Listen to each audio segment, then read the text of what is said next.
OCD husband ముగింపు. రచయిత్రి పురం రామతులసి గారు. ధాత్రికి సడన్ గా కళ్ళు తిరుగుతున్నట్టుగా అనిపించడంతో వెళ్లి బెడ్ పై కూర్చున్నది. ఆమెకు 2 రోజులుగా ఇలానే కళ్ళు తిరగటం, కొంచెం వామిటింగ్ సెన్సేషన్ రావటంతో ఆమెకు ఏదో అనుమానం వచ్చింది. ఏమిటిది, ఎప్పుడూ లేనిది ఇలా జరుగుతున్నది, ఒకవేళ ఇది అదేనా లేక అని అనుకుంటూ ఉండగానే ఈశ్వర్ అక్కడకు వచ్చాడు. బెడ్ పై నీరసంగా కనిపిస్తూ ఉన్న ధాత్రిని చూసి స్పీడ్గా వెళ్లి ఏమైంది ధాత్రి అని అడిగాడు. ఏమో బావా, సడన్ గా కళ్ళు తిరుగుతున్నట్టుగా అనిపిస్తున్నది, లైట్ గా వామిటింగ్ సెన్సేషన్ కూడా ఉన్నది, గత 2 రోజులుగా అప్పుడప్పుడు ఇలానే ఉంటుంది అని చెప్పింది ధాత్రి. అది వినగానే ఈశ్వర్ కంగారు పడుతూ, అదేమిటి ధాత్రి, నువ్వు 2 డేస్ నుండి అలానే ఉంటే ఇప్పుడు చెప్తున్నావు, ఉండు ఇప్పుడే డాక్టర్ కి కాల్ చేసి పిలుస్తాను అని ఈశ్వర్ తన మొబైల్ ని చేతిలోనికి తీసుకున్నాడు. కానీ ధాత్రి వద్దు బావా అని అతని చెయ్యి పట్టుకుని ఆపింది. ఈశ్వర్ ధాత్రి వైపు చూశాడు. అప్పుడే డాక్టర్, అవసరం ఉండకపోవచ్చు బావా, కాసేపు రెస్ట్ తీసుకుంటే సరిపోతుంది అని చెప్పింది ధాత్రి. లేదు ధాత్రి, 2 రోజుల నుంచి కళ్ళు తిరుగుతున్నాయి అంటున్నావు, వామిటింగ్ సెన్సేషన్ ఉన్నది అని చెప్తున్నావు, నాకు ఇది రెస్ట్ తీసుకుంటే సరిపోతుంది అని అనిపించడం లేదు, ఒకసారి డాక్టర్ కు చూపించుకోవటమే బెటర్ అని అన్నాడు ఈశ్వర్. అది కాదు బావా, నాకు అనుమానంగా ఉన్నది అని మెల్లగా చెప్పింది ధాత్రి. అనుమానమా, దేనికి అని అడిగాడు ఈశ్వర్. బావా, నాకు పీరియడ్స్ మిస్ అయ్యి 1 వీక్ అవుతుంది అని చెప్పింది ధాత్రి. అయితే అని అన్నాడు ఈశ్వర్. పీరియడ్స్ మిస్ అవటం, ఇప్పుడు ఇలా కళ్ళు తిరగటం, అలాగే వామిటింగ్ సెన్సేషన్, ఇవన్నీ కూడా ఆ సిమ్టమ్సే, నాకెందుకో ఇది అదేనేమోనని అనుమానంగా ఉన్నది అని చెప్పింది ధాత్రి. దేని సిమ్టమ్స్, అది ఏదని నీ అనుమానం అని అడిగాడు ఈశ్వర్. ధాత్రి మెల్లగా, బావా నాకెందుకు ఇదంతా ప్రెగ్నెన్సీ రావటం వల్ల జరుగుతుందేమో అని అనుమానంగా ఉన్నది అని అన్నది. అది విన్న మరుక్షణం ఈశ్వర్ కాసేపు మౌనంగా ఉన్నాడు. అది చూసిన ధాత్రి భయపడుతూ ఈశ్వర్ వైపు చూసింది. ఈశ్వర్ ఆ షాక్ నుండి బయటకు వస్తూ, నిజంగానా ధాత్రి, నువ్వు చెప్పేది నిజమేనా, నువ్వు ఇప్పుడు ప్రెగ్నెంట్ వా అని ధాత్రి చేతులు పట్టుకుని ఎక్సైట్ అవుతూ అడిగాడు. ఏమో బావా, నాకు పూర్తిగా తెలియదు ఇది నిజమో కాదో, కేవలం నా అనుమానం మాత్రమే అని చెప్పింది ధాత్రి. సరే పద, వెంటనే డాక్టర్ దగ్గరకు వెళ్లి తెలుసుకుందాం అని అన్నాడు ఈశ్వర్. ఇప్పుడా అని అన్నది ధాత్రి. ఇలాంటి విషయాల్లో ఆలస్యం చేయకూడదు ధాత్రి, పద వెంటనే హాస్పిటల్కు వెళదాం అని అన్నాడు ఈశ్వర్. సరే బావా అని ధాత్రి రెడీ అయ్యి ఈశ్వర్తో కలిసి హాస్పిటల్కు వెళ్ళింది. ఇటు వినోద్, చిత్రాలు కారులో ఆ ఊరికి బయలుదేరారు. కొంతసేపటికే కార్ ఆ ఊరి పొలిమేరకు అడుగుపెట్టింది. చుట్టూ పచ్చని పొలాలు, మట్టి రోడ్లు, దూరంగా కనిపిస్తూ ఉన్న చిన్న చిన్న ఇళ్లు. ఆ ప్రశాంతత చిత్ర మనసును మెల్లగా తాకుతూ ఉన్నది. చిత్ర కారు విండో నుండి బయటకు చూస్తూ, వినోద్ ఇక్కడ ఎంత బాగుందో కదా అని అన్నది. వినోద్ చిరునవ్వుతో, అవును చిత్ర అని అన్నాడు. కారు ఆపి ఇద్దరూ కిందకు దిగారు. గాలిలో మట్టి వాసన, పక్షుల కిలకిలలు. చిత్ర కళ్ళు మూసుకొని ఒక్క క్షణం ఆ వాతావరణాన్ని ఆస్వాదిస్తూ ఉన్నది. వినోద్ అది చూసి చిన్నగా నవ్వాడు. సరే పద చిత్ర, ఇక్కడ నుండి మనం నడుచుకుంటూ వెళదాం, ఇలాంటి ప్రకృతి అందాలు నువ్వు ఇంకా ముందు ముందు చాలా చూడవచ్చు అని చెప్పాడు. సరే అని చిత్ర వినోద్ వెనకాలే వెళుతూ ఉన్నది. అలా ఇద్దరు ఆ ఊరంతా తిరిగారు. వినోద్ హాస్పిటల్ కట్టాలి అనుకుంటున్న స్థలం చూపించాడు. చిత్ర ఆ ఖాళీ స్థలాన్ని చూస్తూ మనసులో ఏదో తెలియని గర్వంగా ఫీల్ అయ్యింది. నిజంగా వినోద్, నిన్ను చూస్తూ ఉంటే నాకు చాలా గర్వంగా ఉన్నది.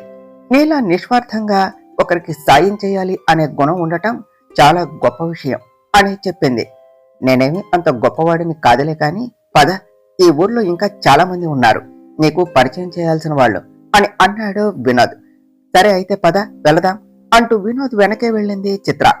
ఇటు హాస్పిటల్ కు వచ్చిన ధాత్రి, ఈశ్వర్లు డాక్టర్ రూమ్ లో కూర్చొని ఉన్నారు. డాక్టర్ ధాత్రికి అవసరమైన టెస్టులు అన్నీ చేసి వాళ్ళను బయటకు పంపింది. ధాత్రి ఆ టెస్టులను చేయించుకుని వచ్చింది. నర్సు వచ్చి, డాక్టరు రిపోర్ట్స్ చూశాక మిమ్మల్ని పిలుస్తారు, మీరు ఈలోపు బయట వెయిట్ చేయండి అని చెప్పడంతో ధాత్రి, ఈశ్వర్లు డాక్టర్ రూమ్ బయట వెయిట్ చేస్తూ ఉన్నారు. ధాత్రి రిపోర్ట్స్ లో ఏమొస్తుందో అని భయపడుతూ ఉన్నది. ఇటు ఈశ్వర్ది కూడా అదే పరిస్థితి. కానీ దానిని బయటకు చూపించకుండా ధాత్రికి ధైర్యం చెప్పడం కోసం, నువ్వేమీ భయపడకు ధాత్రి, ఏదైనా ఇద్దరం కలిసి ఫేస్ చేద్దాం, ఓకేనా అని అన్నాడు. సరే బావా అని అన్నది ధాత్రి. ఇంతలో నర్సు వచ్చి మిమ్మల్ని డాక్టర్ గారు లోనికి రమ్మంటున్నారు అని చెప్పింది. దానితో ఇద్దరు పైకి లేచి డాక్టర్ రూమ్ లోనికి వెళ్లారు. వాళ్ళు రావటమే ఆలస్యం అన్నట్టుగా రండి మిస్టర్ అండ్ మిసెస్ ఈశ్వర్, కూర్చోండి అని అన్నారు డాక్టర్. ధాత్రి, ఈశ్వర్లు డాక్టర్ ఎదురుగా కూర్చొని డాక్టర్ చెప్పే సమాధానం కోసం ఎదురు చూస్తూ ఉన్నారు. అది గమనించిన డాక్టర్ నవ్వుతో, congrats mister and missus Eshwar, మీ అనుమానం నిజమే, మీరు త్వరలోనే పేరెంట్స్ కాబోతున్నారు అని చెప్పారు. ఆ మాట విన్న క్షణం ధాత్రి కళ్లల్లో నీళ్లు తిరిగాయి. ఆనందం, భయం అన్ని కలిసిన భావం. ఈశ్వర్ ఆ ఆనందాన్ని తట్టుకోలేక వెంటనే ధాత్రిని దగ్గరకు తీసుకుంటూ, thank you Dhatri, thank you so much అని చెప్పాడు. ధాత్రి కూడా కళ్లల్లో నీళ్లతో ఈశ్వర్ వైపు చూసి చాలా సంతోషంగా నవ్వుతూ ఉన్నది. వెంటనే ఈశ్వర్, డాక్టర్, బేబీ ఎలా ఉన్నది అని అడిగాడు. డాక్టర్ నవ్వుతో, మిస్టర్ ఈశ్వర్, బేబీ బాగానే ఉన్నది, కాకపోతే ఇది చాలా జాగ్రత్తగా ఉండవలసిన సమయం. ఈ టైంలో తను ఎక్కువగా స్ట్రెస్ అవ్వకూడదు. 3 months వచ్చేదాకా తను కొంచెం జాగ్రత్తగా ఉంటే బెటరు అని చెప్పారు. అలాగే డాక్టర్, మీరు చెప్పినట్టుగానే తనని జాగ్రత్తగా చూసుకుంటాను అని చెప్పాడు ఈశ్వర్. సరే, నేను కొన్ని మెడిసిన్స్ రాస్తాను, అది టైంకి తీసుకోండి. అలాగే మంచి డైట్ ఫుడ్ తీసుకోండి. రెగ్యులర్ గా చెకప్ కు వచ్చి వెళ్ళండి అని డాక్టర్ కొన్ని సూచనలు ఇచ్చారు. సరే డాక్టర్ అని చెప్పి ధాత్రి, ఈశ్వర్లు అక్కడ నుండి బయటకు వచ్చి కారులో ఇంటికి బయలుదేరారు. ఈశ్వర్ చాలా హ్యాపీగా ఫీల్ అవుతూ కారు డ్రైవ్ చేస్తూ ఉన్నాడు. ధాత్రి ఈశ్వర్ వైపు చూసే, నేను ఇంకా ఇదే నమ్మలేకపోతున్నాను బావా, మనం పేరెంట్స్ కాబోతున్నాము అంటే అని అన్నది. ఈశ్వర్ ధాత్రి చేతిని మెల్లగా పట్టుకొని, అవును ధాత్రి, నేను ఇంకా ఇదే నమ్మలేకపోతున్నాను. నాకు ఈరోజు చాలా సంతోషంగా ఉన్నది. వెంటనే ఈ విషయాన్ని ఇంట్లో అందరికీ చెప్పాలి అని అన్నాడు. అవును బావా, ఇంట్లో అందరికీ ఈ విషయం తెలిస్తే చాలా సంతోషపడతారు. త్వరగా ఇంటికి పద అని చెప్పింది ధాత్రి. అంత కంగారేమున్నది, నిదానంగా వెళదాం. డాక్టర్ చెప్పినది మర్చిపోయావా? నువ్వు కూడా చాలా జాగ్రత్తగా ఉండాలి అని అన్నాడు ఈశ్వర్. అబ్బో, అప్పుడే నువ్వు డాడీ వర్షంలోనికి వెళ్ళిపోయావా బావా అని అడిగింది ధాత్రి. దానికి ఈశ్వర్ నవ్వుతూ అవును అని చెప్పాడు. అలా వారిద్దరూ మాట్లాడుకుంటూనే కృష్ణమరాజు గారి నిలయానికి చేరుకున్నారు. ఇంటికి రాగానే ఈశ్వర్ కారు దిగి ధాత్రిని జాగ్రత్తగా కారులో నుండి దింపి లోనికి తీసుకుని వెళ్ళాడు. లోపలకు వెళ్ళగానే ఈశ్వర్ అందరినీ పిలిచి ధాత్రి ప్రెగ్నెన్సీ గురించి అందరికీ గుడ్ న్యూస్ చెప్పాడు. అది వినగానే అందరూ సంతోషంగా ఫీల్ అయ్యారు. కృష్ణమరాజు గారు అయితే, అంటే త్వరలోనే ఈ ఇంట్లో మరో తరం మొదలవబోతుంది అన్నమాట అని అన్నారు. భార్గవి అయితే ధాత్రి దగ్గరకు వచ్చి, ఎంత మంచి శుభవార్త చెప్పావే, ఉండు ఇప్పుడే నీ నోరు తీపి చేస్తాను అని కిచెన్ లోనికి వెళ్లి స్వీట్ తీసుకుని వచ్చి ధాత్రికి తినిపించింది. చంద్రిక ధాత్రిని హత్తుకుని, కంగ్రాట్స్ ధాత్రి, కంగ్రాట్స్ ఈశ్వర్ అని చెప్పింది. వాళ్ళు కూడా థ్యాంక్స్ అని చెప్పారు. ఇంతలో సింగపూర్ కు బిజినెస్ పని మీద వెళ్లిన రాఘవ, సురేష్ లు అప్పుడే ఇంటికి వచ్చారు. రాగానే అందరూ స్వీట్స్ తో సెలబ్రేషన్స్ చేసుకోవటం చూసి, ఏమిటి విషయం, అందరూ స్వీట్స్ తింటున్నారు అని అడిగారు. కృష్ణమరాజు గారు నవ్వుతూ, రండిరా, మీరు ఇంట్లో నుండి వెళ్లేటప్పుడు తండ్రులుగా వెళ్లి ఇప్పుడు తాతయ్యలుగా అయ్యి తిరిగి వచ్చారు అని చెప్పారు. దానికి రాఘవ, సురేష్ లు ఒకరి మొహం ఒకరు చూసుకుంటూ, ఏమంటున్నారు నాన్న అని అడిగారు. భార్గవి నవ్వుతూ ముందుకు వచ్చి అసలు విషయం చెప్పింది. అది విని రాఘవ, సురేష్ లు హ్యాపీగా ఫీల్ అవుతూ, అవునా అని ధాత్రి ఈశ్వర్ల వైపు చూసి సంతోషిస్తూ వారిని విష్ చేశారు. అలా వారు అందరూ సంతోషపడుతూ ఉండగానే కృష్ణమరాజు గారు ముందు ఈ విషయం రాముకి చెప్పాలి. ఒరే సురేష్, వెంటనే వాడికి ఫోన్ చేసి ఇవ్వు అని అన్నారు. సురేష్ రామయ్య గారికి కాల్ చేసి కృష్ణమరాజు గారికి ఫోన్ ఇచ్చాడు. రామయ్య గారు కాల్ లిఫ్ట్ చేసి హలో అని అన్నారు. కృష్ణమరాజు గారు తన గొంతుని గంభీరంగా మార్చుకుంటూ, రై రామయ్య, నువ్వు త్వరగా అందరినీ తీసుకొని ఇంటికి రా అని సీరియస్ గా చెప్పారు. ఏమిట్రా, ఏమైంది, ఇంత సడన్ గా ఇంటికి రమ్మంటున్నావు అని అడిగారు రామయ్య గారు. అదంతా ఇక్కడకు వచ్చాక చెప్తాను, ముందైతే అందరూ రండి అని చెప్పి కాల్ కట్ చేశారు. కృష్ణమరాజు గారు కట్ అయిన కాల్ వైపు చూసి నవ్వుతూ, అమ్మ భార్గవి, వాళ్ళందరూ వచ్చేసరికి మంచి స్వీట్ చేసి పెట్టమ్మా, అందరికి ఆ స్వీట్ తినిపించి ఈ తీపి కబురు చెప్దాం అని అన్నారు. సరే మామయ్య అని భార్గవి కిచెన్ లోనికి వెళ్ళింది. చంద్రిక కూడా ఆమె వెనకాలే వెళ్ళింది. కృష్ణమరాజు గారు, అమ్మ ధాత్రి, నువ్వు కూర్చో, ఎంతసేపు అని నిలబడతావు, కాసేపు రెస్ట్ తీసుకో, నువ్వు ఈ సమయంలో చాలా జాగ్రత్తగా ఉండాలి అని చెప్పారు. సరే తాతయ్య అని చెప్పి మెల్లగా వెళ్లి హాల్లో ఉన్న సోఫాలో కూర్చున్నది ధాత్రి. ఈశ్వర్ తనని జాగ్రత్తగా కూర్చోపెట్టి తను కూడా ఆమె పక్కనే కూర్చున్నాడు. కృష్ణమరాజు గారు మిగిలిన వారు అంతా కూడా ఈశ్వర్ ధాత్రిల సంతోషాన్ని చూసి మరింత సంతోషంగా ఫీల్ అయ్యారు. ఇటు కాల్ కట్ అవగానే రామయ్య గారు కంగారు పడుతూ, జానకి అందరూ ఒకసారి కిందకు రండి అని గట్టిగా పిలిచారు. దానితో అందరూ కిందకు వచ్చారు. అబ్బాబా ఏమిటండి అరుపులు, ఇప్పుడు ఏమైందని అలా అరుస్తున్నారు అని అడిగారు జానకి గారు. ఏమైందో తెలియదు, కానీ కృష్ణ ఫోన్ చేసి అందరినీ ఆ ఇంటికి రమ్మని చెప్పాడు అని చెప్పారు రామయ్య గారు. ఇప్పుడా, ఎందుకండి అని అడిగారు జానకి గారు. ఏమో, విషయం అయితే ఏమీ చెప్పలేదు, మన అందరినీ ఉన్న ఫలంగా అక్కడకు రమ్మని చెప్పాడు, పదండి ముందు అందరం అక్కడకు వెళదాం అని అన్నారు రామయ్య గారు. అది విన్న అందరూ కంగారు పడుతూనే కృష్ణమరాజు గారి ఇంటికి బయలుదేరారు. ఇటు పల్లెటూరుకు వచ్చిన వినోద్ అక్కడ వాళ్లతో మాట్లాడుతూ చిత్రాన్ని వాళ్లకు పరిచయం చేశాడు. అందరూ చిత్రాను ప్రేమగా పలకరిస్తూ, బాబు ఈ అమ్మాయి ఎవరు, నీ భార్యనా అని అడిగారు. అది విన్న చిత్ర ఆశ్చర్యపోతూ వినోద్ వైపు చూసింది. వినోద్ కూడా చిత్ర వైపు ఒక్కసారి చూసి వెంటనే తన చూపును పక్కకు తిప్పుకొని, లేదు బామ్మగారు, తను నా ఫ్రెండ్ అని చెప్పాడు. అయ్యో అవునా బాబు, నాకు తెలియక అలా అనుకున్నానులే, క్షమించమ్మా అని అన్నారు ఆవిడ. అయ్యో పర్వాలేదు బామ్మగారు అని చెప్పింది చిత్ర. అలా వాళ్ళు మాట్లాడుకుంటూ ఉండగానే చిత్రకు కాల్ రావటంతో తన ఫోను చెక్ చేసుకున్నది. స్క్రీన్ పై అత్త అని నేమ్ డిస్ప్లే అవటంతో వినోద్ 1 సెకండ్ అని చెప్పి పక్కకు వెళ్లి కాల్ లిఫ్ట్ చేసి, హలో అత్త చెప్పు అన్నది చిత్ర. చిత్ర గుడ్ న్యూసే అని అన్నది చంద్రిక. గుడ్ న్యూసా, ఏమిటత్తా అది అని అడిగింది చిత్ర. ధాత్రి ప్రెగ్నెంట్ అని చెప్పింది చంద్రిక. అది వినగానే చిత్ర హ్యాపీగా ఫీల్ అయ్యి, అవునా అత్త, ఏది ఒకసారి ఫోను ధాత్రికి ఇవ్వు అని అన్నది. సరే ఇస్తాను అని చెప్పి చంద్రిక ఫోన్ తీసుకుని వెళ్లి ధాత్రికి ఇస్తూ, ధాత్రి చిత్ర లైన్ లో ఉన్నది అని చెప్పింది. ధాత్రి నవ్వుతూ ఫోన్ తీసుకుని హలో చిత్ర అని అన్నది. కంగ్రాట్స్ ధాత్రి అని చెప్పింది చిత్ర. థ్యాంక్స్ చిత్ర అని అన్నది ధాత్రి. ఇంతలో వినోద్ అక్కడకు వచ్చాడు. ఎవరు చిత్ర ఫోన్లో అని అడిగాడు. ధాత్రి వినోద్, ఇప్పుడు తను ప్రెగ్నెంట్ అట అని చెప్పింది చిత్ర నవ్వుతో. అది విన్న వినోద్ ఆనందపడుతూ, అవునా, ఏది ఫోన్ ఇలా ఇవ్వు అని చెప్పి చిత్ర చేతిలో నుండి ఫోన్ తీసుకుని ధాత్రి కంగ్రాట్స్ అని చెప్పాడు. థ్యాంక్ యూ డాక్టర్ అని చెప్పింది ధాత్రి.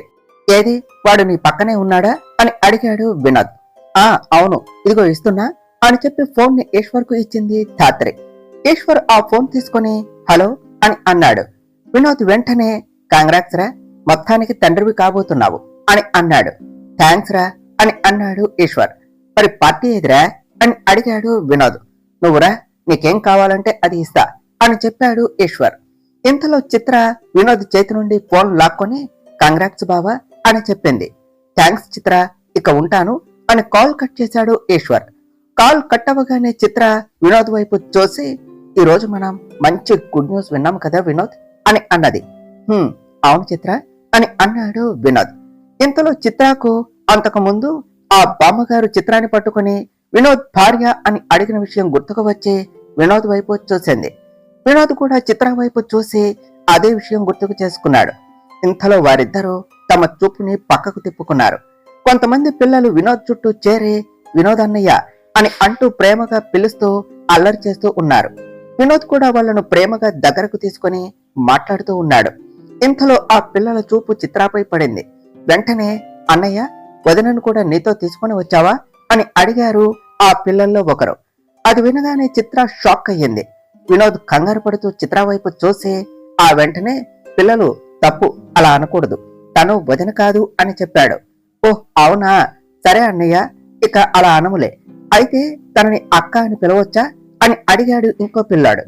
దానికి వినోద్ ఆశ్చర్యపోతూ, ఇదేమిటి, వీడు నన్ను అన్నయ్య అని తనని అక్క అనటం ఏమిటే అని ఆలోచిస్తూ ఉన్నాడు. అది చిత్ర గమనించింది.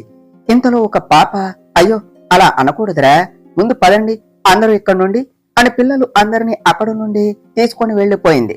దానితో వినోద్ కొద్దిగా ఊపిరి పీల్చుకుని చిత్ర వైపు చూశాడు.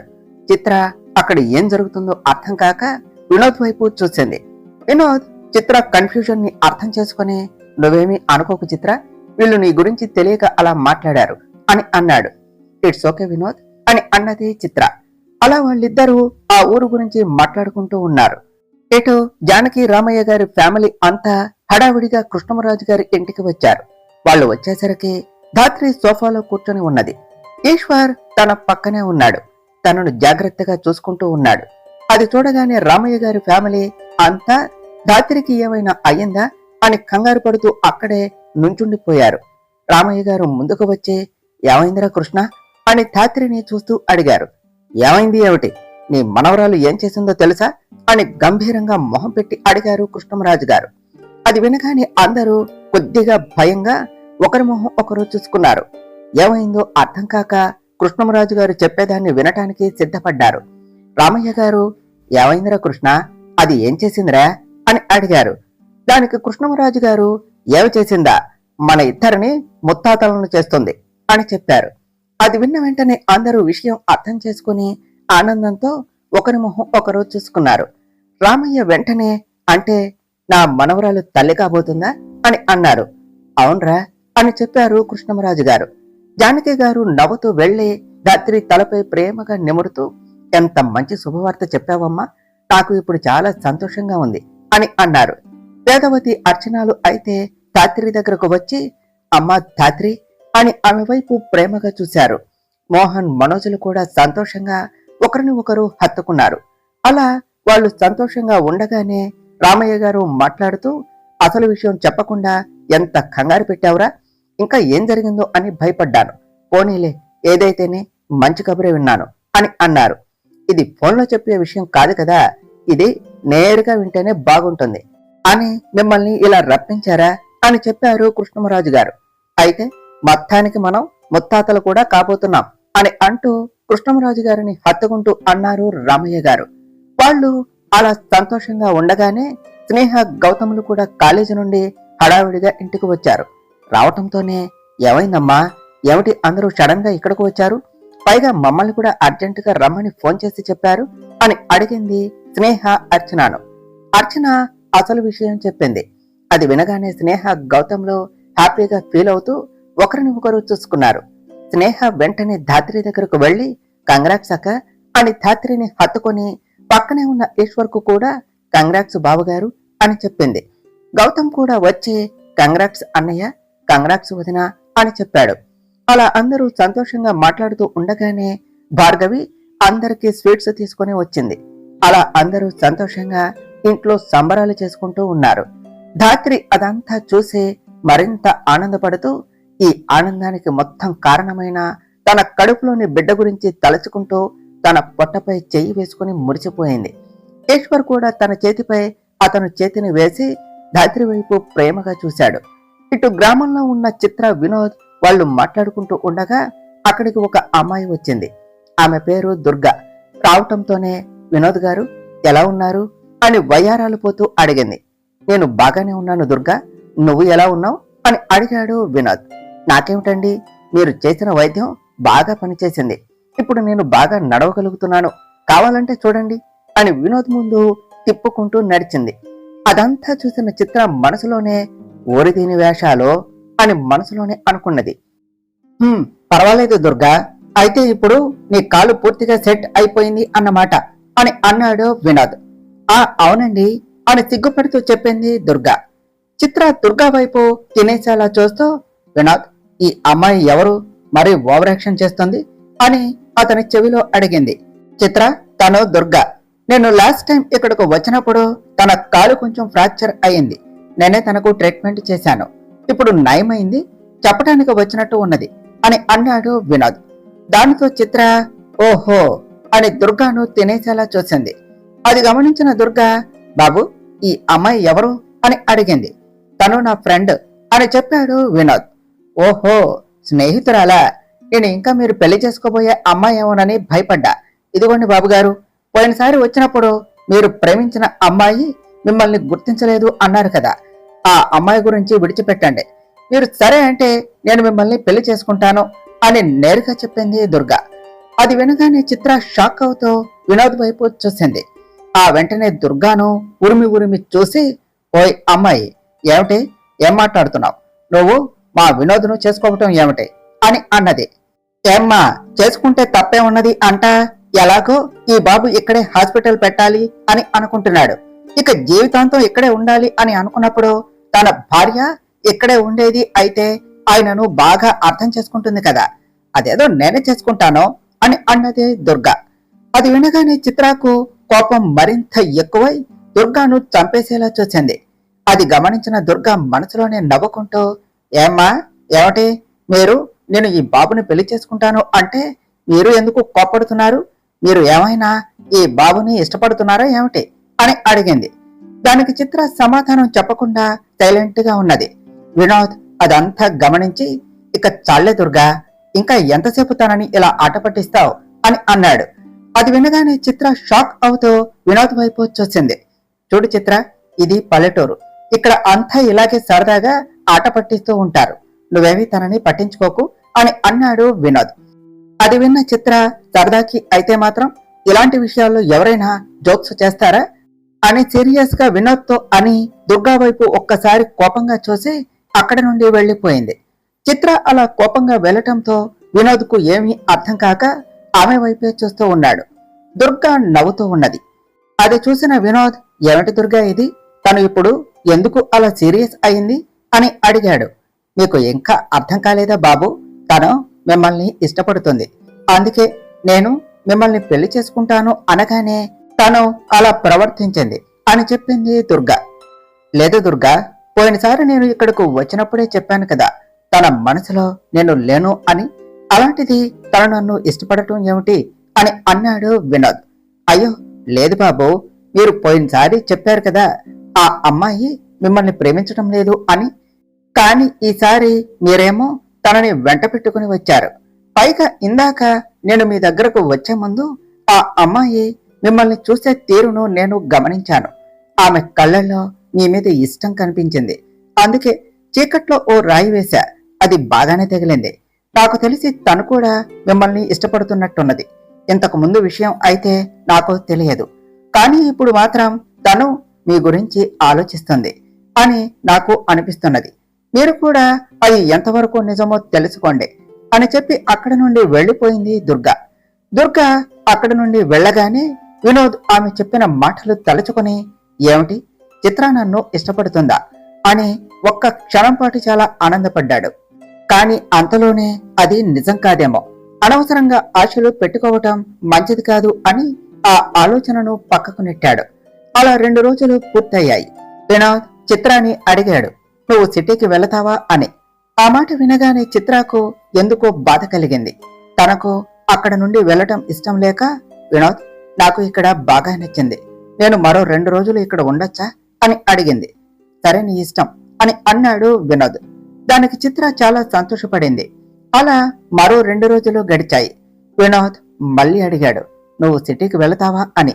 కానీ చిత్ర మళ్ళీ అదే సమాధానం ఇచ్చింది, మరో 2 రోజులు ఉండి వెళతాను అని. వినోద్ కూడా సరే అని అన్నాడు. ఎందుకంటే తనకి దూరంగా ఉండలేక. అలా రోజులు గడిచే కొద్దీ చిత్ర ఆ ఊరికి బాగా దగ్గరయ్యింది. అలాగే వినోద్ కి మరింత దగ్గరయ్యింది. అది గమనించిన వినోద్, చిత్ర ఇలానే ఇంకొన్ని రోజులు ఉంటే తన మనసు మళ్ళీ గాయపడుతుందేమో అని అనుకుని చిత్ర దగ్గరకు వెళ్లి, చిత్ర ఇప్పటికీ నువ్వు వచ్చి చాలా రోజులైంది, ఇక నువ్వు వెళ్ళు, రేపు నేను నిన్ను ఇంట్లో డ్రాప్ చేసి వస్తాను అని చెప్పాడు. చిత్ర అది వినగానే, ఏమైంది వినోద్, నేను ఇక్కడ ఉంటే నీకు ఏమైనా ఇబ్బందా అని అడిగింది. అదేమీ లేదు చిత్ర, నేనంటే ఎలాగో ఇక్కడే ఉండాలి అని నిర్ణయించుకున్నాను. కానీ నువ్వు ఇక్కడ ఉండవలసిన దానివి కాదు. నువ్వు రోజులు గడిచే కొద్దీ ఈ ఊరికి బాగా దగ్గరవుతున్నావు. మళ్ళీ తర్వాత నువ్వు ఇబ్బంది పడతావు. అందుకనే రేపు నేను నిన్ను ఇంటి దగ్గర డ్రాప్ చేస్తాను, రెడీగా ఉండు అని చెప్పి వెళ్లిపోయాడు వినోద్. అది విన్న చిత్ర చాలా బాధపడింది. ఆ బాధ ఆ ఊరిని విడిచిపెట్టలేకో లేక వినోద్ను విడిచిపెట్టలేకో ఆమెకు అర్థం కాలేదు. ఆ రోజు నైట్ అంతా ఆమె నిద్రపోలేదు. ఆమెకే అర్థమైంది తన మనసులో తనకే తెలియకుండా వినోద్కు స్థానం ఇచ్చింది అని. కాని ఆ విషయం బయట పెట్టాలి అంటే ఆమెకు భయం వేసింది. వినోద్ ఇంకా ఆ అబ్బాయిని ప్రేమిస్తున్నాడేమో అని. మరి ఒక ప్రక్క అంతకు ముందు వరకు ఆమె ఈశ్వర్ని ప్రేమించాను అని వినోద్కి చెప్పిన మాటలు గుర్తుకు రాగానే వినోద్కి తన మనసులో మాట చెప్పాలి అన్న ఆలోచనను పూర్తిగా పక్కకు పెట్టేసింది. కానీ ఆమె మనసులో బాధ మాత్రం అలానే ఉన్నది. ఇప్పుడు ఆమె పడుతున్న బాధ ఇప్పటి వరకు ఆమె అనుభవించనిది. అలా ఆ రాత్రంతా ఆమె నిద్రపోకుండా బాధపడుతూనే ఉన్నది. ఉదయం లేవగానే తన మనసును రాయిగా చేసుకుని తన లగేజ్ ప్యాక్ చేసుకుని బయటకు వచ్చింది. ఆల్రెడీ ఆమె కోసం వినోద్ అక్కడ వెయిట్ చేస్తూ ఉన్నాడు. వినోద్ను అక్కడ చూడగానే చిత్ర మనసు భారంగా అనిపించింది. దానితో ఆమె చూపు పక్కకు తిప్పుకొని, వినోద్, నాకొక హెల్ప్ చేస్తావా అని అడిగింది. చెప్పు చిత్ర అని అన్నాడు వినోద్. నేను బస్సులో వెళ్ళిపోతాను, బస్ స్టాప్ వరకు డ్రాప్ చేయి అని అన్నది చిత్ర. అదేమిటి చిత్ర, నేను నిన్ను ఇంటి దగ్గర డ్రాప్ చేస్తాను అని చెప్పాను కదా అని అన్నాడు వినోద్. లేదు వినోద్, నాకు ఒంటరిగా జర్నీ చేయాలి అని ఉన్నది, ప్లీజ్ అని అన్నది చిత్ర. వినోద్ చేసేదేమీ లేక సరే అని అన్నాడు. థ్యాంక్ యూ వినోద్ అని అన్నది చిత్ర. అలా ఇద్దరు ఆ ఊరి బస్ స్టాప్ కు వచ్చారు. ఆ సమయంలో గ్రామం నుండి సిటీకి వెళ్లే బస్సు అది ఒక్కటి మాత్రమే. ఆ రోజు సిటీకి వెళ్ళటానికి ఎవ్వరూ ఆ గ్రామం నుండి బస్ స్టాప్ కు రాలేదు. అక్కడ కేవలం వినోద్, చిత్రాలే ఉన్నారు. వినోద్, చిత్ర మౌనంగా ఉన్నారు. ఇద్దరి మనసులో బాధ ఉన్నది. ఇద్దరికి ఒకరిపై ఒకరికి ఇష్టం ఉన్నది, కానీ చెప్పలేని పరిస్థితి. ఇద్దరు ఒకరిని ఒకరు దూరం చేసుకుంటున్నాము అనే బాధను అనుభవిస్తున్నారు. ఇంతలో బస్ వస్తూ ఉండటం చూసి చిత్ర, బస్సు వస్తుంది అని చెప్పాడు వినోద్. అది వినగానే చిత్ర బస్సు వైపు చూసింది. అది ఆమె కంటికి బస్సులా కనిపించటం లేదు. తనని వినోద్ కి దూరం చేసే వాహనంలా ఆమెకు అనిపిస్తున్నది. దానితో ఆమె బాధగా ఒక్కసారి వినోద్ వైపు చూసి తిరిగి బస్సును చూసింది. బస్ ఆమె ముందుకు వచ్చింది, కానీ ఆమెకు వెళ్ళాలి అని లేదు. అలాగని ఆ ఊర్లో ఉండే అవకాశం తనకు ఏ రకంగానూ లేదు. ఇటు చిత్ర వినోద్ కు మనసులోని బాధ చెప్పలేదు, అలాగే ప్రేమను కూడా చెప్పలేదు. దానితో తన బ్యాగ్ వినోద్ చేతుల నుండి తీసుకుని బస్సు వైపు ఒక్క అడుగు వేసి మళ్ళీ ఏదో తెలియని బాధతో బ్యాగ్ ను కింద పడేసి వినోద్ను గట్టిగా హత్తుకున్నది. వినోద్ అది ఊహించలేదు, కానీ అతని మనసులోనూ ఆమెను ఒక్కసారి మనస్ఫూర్తిగా హత్తుకోవాలి అన్న ఫీలింగ్ ఉన్నది. కానీ చిత్ర ఇలా చేస్తుంది అని అతడు ఊహించలేదు. ఆ క్షణం చిత్ర ఎందుకు అంత ఎమోషనల్ అయ్యిందో వినోద్ కు అర్థం కాలేదు. చిత్ర ఏడుస్తూ, సారీ వినోద్, ఈ విషయం చెప్పకూడదు అనుకున్నాను, మనసులో ఉన్న ఫీలింగ్ ని ఆపుకోలేకపోతున్నాను, ఐ లవ్ యూ వినోద్ అని అన్నది. అది వినగానే వినోద్ ఆశ్చర్యపోయాడు. నాకు తెలుసు వినోద్, నీ మనసులో వేరే అమ్మాయి ఉన్నది అని. అంతేకాక ఇప్పటి వరకు ఈశ్వర్ బాబును ప్రేమించాను అని చెప్పి ఇప్పుడు మనసులో నువ్వు ఉన్నావు అని చెప్తే నీకు ఎలా ఉంటుందో. కానీ నేను ఇది బయటకు చెప్పకుండా ఉండలేకపోతున్నాను, నన్ను క్షమించు వినోద్ అని అన్నది. అది విన్న వినోద్ మరింత షాక్ అయ్యాడు. చిత్ర తనను ప్రేమిస్తున్నాను అని చెప్పిన విషయం వినోద్ నమ్మలేకపోయాడు. ఆ షాక్ నుండి బయటకు వచ్చేలోపే చిత్ర, బాయ్ వినోద్ అని చెప్పి బ్యాగ్ ని తీసుకుని బస్ వైపునకు వెళ్ళింది. వెంటనే వినోద్ చిత్ర చెయ్యి పట్టుకుని ఆపాడు. దానితో చిత్ర వెనక్కు తిరిగి వినోద్ వైపు చూసింది. వినోద్ చిత్ర వైపు చూస్తూ, చిత్ర, నీకు నేనంటే నిజంగా ఇష్టమా అని అడిగాడు. దానికి చిత్ర తల ఉంచుకుని అని మాత్రమే సమాధానం ఇచ్చింది. దానితో వినోద్ ఆ బస్ డ్రైవర్ కు వెళ్లిపోమని చెప్పి చిత్రాన్ని తన వైపునకు లాక్కొని ఆమె కళ్ళల్లోనికి చూస్తూ, ఈ విషయం సూటిగా చెప్పొచ్చు కదా, ఎందుకు ఇన్ని రోజులు దాయటం అని అన్నాడు. సడన్ గా వినోద్ తనని దగ్గరకు లాక్కోవటం, అలా అడగటం ఆమెకు ఆశ్చర్యంగా అనిపించింది. వినోద్ వైపు చూస్తూ ఉన్నది. చిత్ర, నాకు కూడా నువ్వంటే చాలా ఇష్టం, నేను ప్రేమిస్తున్న అమ్మాయి ఎవరో కాదు, నువ్వే అని చెప్పాడు వినోద్. అది విన్న చిత్ర షాక్ అవుతూ, ఏమంటున్నావు వినోద్ అని అడిగింది.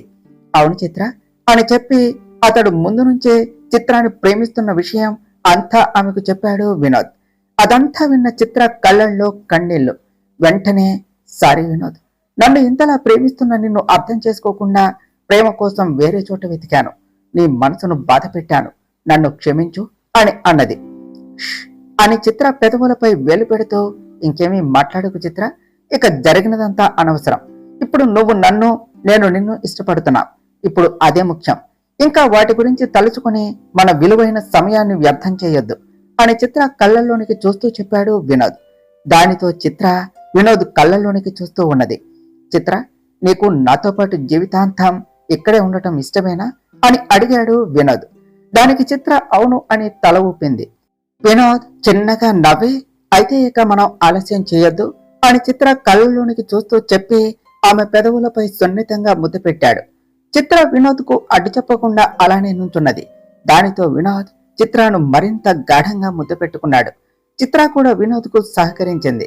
కానీ కొంతసేపటికి వారు ఉన్నది ఎక్కడో గుర్తు చేసుకుని వినోద్ను వెనక్కు నెట్టి, వినోద్, మనం ఎక్కడ ఉన్నామో గుర్తుంచుకో అని చెప్పింది చిత్ర. అది అర్థం చేసుకున్న వినోద్ నవ్వుతో చిత్ర వైపు చూసి, సారీ, ఎన్ని రోజుల నుండి మనసులో దాచుకున్న ప్రేమ ఒక్కసారిగా బయటకు వచ్చేసింది, అందుకే అని చెప్పాడు. దానికి చిత్ర నవ్వుతూ సిగ్గుపడింది. ఆ వెంటనే ఇప్పుడు బస్సు వెళ్లిపోయింది, ఇంటికి ఎలా వెళ్ళాలి అని అడిగింది. నువ్వు వెళ్ళవలసిన అవసరం ఏమీ లేదు, ఇక్కడే ఉండు అని చెప్పాడు వినోద్. లేదు వినోద్, నేను వెళతాను, ఇక్కడే ఉంటే నీతో నాకు చాలా డేంజర్లా అనిపిస్తుంది అని చెప్పింది చిత్ర. దానికి వినోద్ నవ్వుతూ, ఓ అదా నీ భయం, సరే అయితే పద, నేనే నిన్ను ఇంటి దగ్గర డ్రాప్ చేస్తాను అని అన్నాడు. చిత్ర కూడా సరే అని కారు ఎక్కింది. అలా వాళ్ళు మళ్ళీ కృష్ణమరాజు గారి నిలయానికి చేరుకున్నారు. ఇంటికి రాగానే అందరికీ తమ ప్రేమ విషయం చెప్పారు. అందరూ సంతోషంగా ఫీల్ అయ్యారు. అయితే వెంటనే మీకు పెళ్లి చేయాలి అని అన్నారు కృష్ణమరాజు గారు. మామయ్య గారు, మీరు చెప్పింది నిజమే, ఇప్పటికే వీడి పెళ్లి విషయం చాలా ఆలస్యం అయ్యింది, వెంటనే వీళ్ళ ఇద్దరకు పెళ్లి చేసేద్దాం అని అన్నది భార్గవి. చంద్రిక ఆనందంతో చిత్రాను ప్రేమగా చూసింది. కృష్ణమరాజు గారు ఆ విషయాన్ని రామయ్య గారి ఫ్యామిలీకి కూడా చెప్పారు. అలా రెండు కుటుంబాలు వినోద్ చిత్రాల పెళ్లి విషయం మాట్లాడుకుంటూ స్నేహ గౌతంల పెళ్లి విషయం కూడా ప్రస్తావించారు. కృష్ణమరాజు గారు రామయ్య గారు ఎలాగో వాళ్ల చదువు కూడా అయిపోయింది కదా అని వారికి కూడా పెళ్లి చేసేస్తే సరిపోతుంది అని నిర్ణయించుకున్నారు. వెంటనే పంతులు గారిని రమ్మనటం, రెండు జంటలకు పెళ్లి ముహూర్తాలు పెట్టడం జరిగిపోయింది. అలా అంగరంగ వైభవంగా వినోద్ చిత్రాలకు అలాగే గౌతమ్ స్నేహాలకు పెళ్లి జరిగింది. ధాత్రి కడుపులో బిడ్డను మోస్తూనే ఆ రెండు జంటల పెళ్లిని దగ్గరుండి చూసింది. రెండు కుటుంబాలు సంతోషంగా ఉన్నాయి. అలా రోజులు గడుస్తూ ఉన్నాయి. ధాత్రి ఇప్పుడు నెలలు నిండి డెలివరీకి సిద్ధంగా ఉన్నది. ఇంట్లో అందరూ ఆమెను జాగ్రత్తగా చూసుకుంటున్నారు. ఈశ్వర్ అయితే ఆమెను కాలు కింద పెట్టనివ్వటం లేదు. తనకు ఉన్న ఓసిడి ప్రాబ్లం కూడా ఈశ్వర్ మొత్తానికి పక్కన పెట్టేశాడు. ఇప్పుడు అతనికి చిందరవందరగా ఉన్న వస్తువులను చూస్తే చిరాకు రావటం లేదు. ఎక్కడైనా నీటిగా లేకపోతే అంతగా పట్టించుకోవటం మానేశాడు. అతని ధ్యాస అంతా ధాత్రికి పుట్టబోయే బిడ్డపై మాత్రమే ఉన్నది. ఇంట్లో వాళ్ళంతా ఈశ్వర్లో వచ్చిన మార్పును చూసి చాలా సంతోషించారు. ఇటు వినోద్ ఊర్లో హాస్పిటల్ కట్టించడం పూర్తయింది. చిత్రతో సహా వెళ్లి ఆ ఊర్లోనే నివాసం ఉంటున్నాడు. చిత్ర వినోద్తో తన జీవితాన్ని సంతోషంగా ఆ ఊర్లోనే గడుపుతున్నది. తాను తనను ప్రేమించి తనకు విలువనిచ్చే భర్తను కావాలి అని కోరుకున్నది. అలా వినోద్ ఉంటున్నాడు. వినోద్ ప్రేమతో ఆమె పరిపూర్ణం అయ్యింది. ఇప్పుడు ఆమె చాలా సంతోషంగా కూడా ఉన్నది. ఆ ఊరిలో అందరితో చాలా ఈజీగా కలిసిపోయింది. వినోద్ అదంతా చూసి సంతోషపడ్డాడు. ఇటు గౌతమ్ స్నేహాలు కాసేపు గొడవ పడుతూ కాసేపు ప్రేమను కురిపించుకుంటూ తమ వివాహ జీవితాన్ని కొనసాగిస్తున్నారు. అలా రెండు కుటుంబాలు సంతోషంగా ఉన్నాయి. రోజులు గడుస్తున్నాయి. ఒకరోజు ధాత్రికి సీమంతం చేయాలి అని ఇరు కుటుంబాలు మాట్లాడుకున్నారు.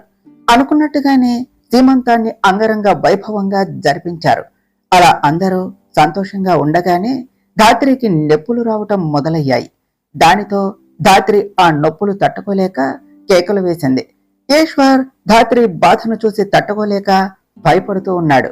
అలా అందరూ కంగారు పడుతూనే ఆమెను హాస్పిటల్ కు తీసుకుని వచ్చారు. డాక్టర్ ధాత్రిని లేబర్ రూమ్ కు తీసుకుని వెళ్లారు. టైం గడుస్తూ ఉన్నది. లోపల నుండి ధాత్రి నొప్పులు పడుతూ ఉన్న కేకలు వినిపిస్తూనే ఉన్నాయి. అది విని మిగిలిన వారు అంతా భయపడుతూనే ఉన్నారు. ఈశ్వర్ కళ్ళల్లో నుండి అయితే కన్నీళ్లు వస్తున్నాయి.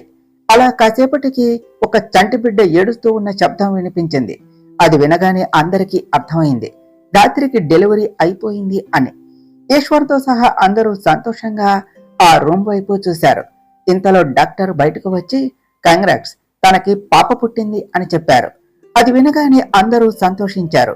ఈశ్వర్ అయితే తనకు కూతురు పుట్టింది అని వినగానే సంతోషపడుతూ డాక్టర్ చేతిలో ఉన్న పాపను తన చేతిలోనికి తీసుకుంటూ పాప వైపు మురిపంగా చూశాడు. ఆ వెంటనే డాక్టర్, ఇప్పుడు ధాత్రికి ఎలా ఉన్నది, నేను లోపలికి వెళ్లి తనని చూడొచ్చా అని అడిగాడు. ఆ చూడొచ్చు మిస్టర్, ఈశ్వర్ వెళ్ళండి అని చెప్పారు డాక్టర్. దానితో ఈశ్వర్ పాపను భార్గవికి ఇచ్చి లోనికి వెళ్ళాడు. అప్పుడే స్పృహ నుండి బయటకు వస్తూ ఉన్న ధాత్రి మెల్లగా కళ్ళు తెరిచి ఈశ్వర్ వైపు చూసి బావా అని మెల్లగా పిలిచింది.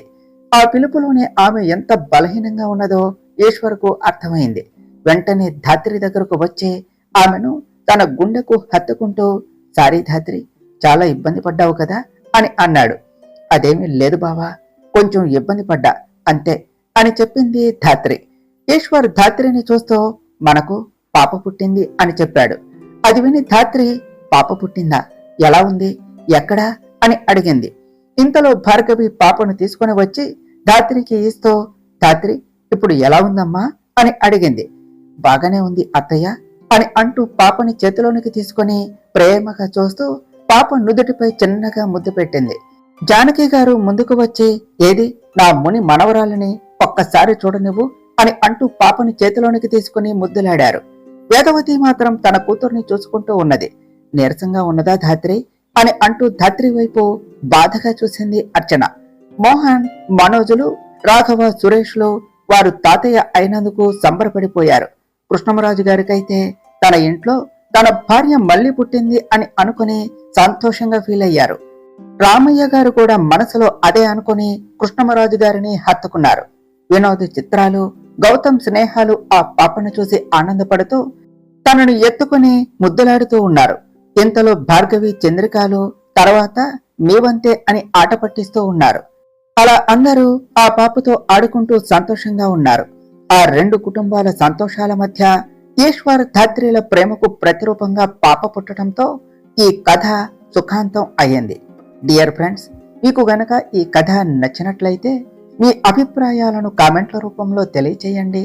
ఈ వీడియోను లైక్ చేయండి, షేర్ చేయండి, మా ఛానల్ను సబ్స్క్రైబ్ చేసుకోండి ఫ్రెండ్స్.